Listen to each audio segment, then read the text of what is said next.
The night was pitch black, and the only sounds were the rustling of leaves in the wind and the crunch of twigs beneath her hurried steps. Emily's heart hammered in her chest as she stumbled through the dense forest, glancing back every few seconds, hoping her pursuers had given up.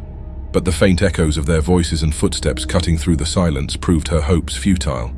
She had been on a simple evening drive, exploring the narrow country roads that wound through the countryside.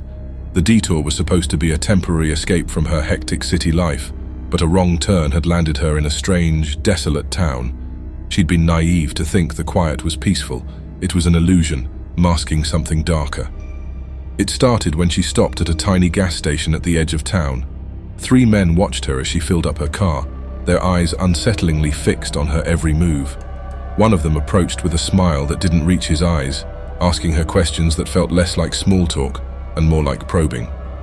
She answered politely, eager to finish and leave, but when she tried to drive off, her car wouldn't start. That's when she noticed them moving toward her, a slow, purposeful advance. Panic surged through her veins, and without thinking, she bolted into the surrounding forest, the men's voices trailing behind her, taunting, calling her to stop and come back. Now, with every step deeper into the woods, Emily felt the oppressive weight of isolation pressing in on her.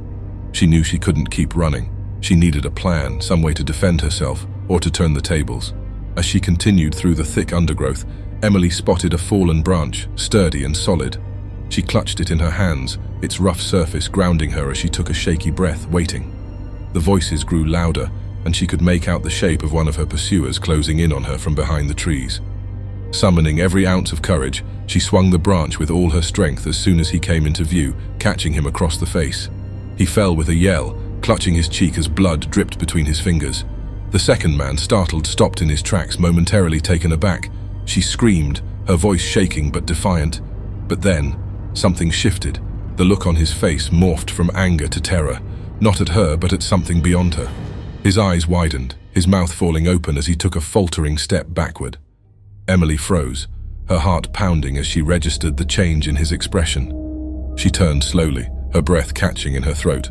Behind her, just beyond the edge of the tree line, loomed a shrouded shadow. Piercing green luminous eyes narrowing into angry slits inside a tattered hood.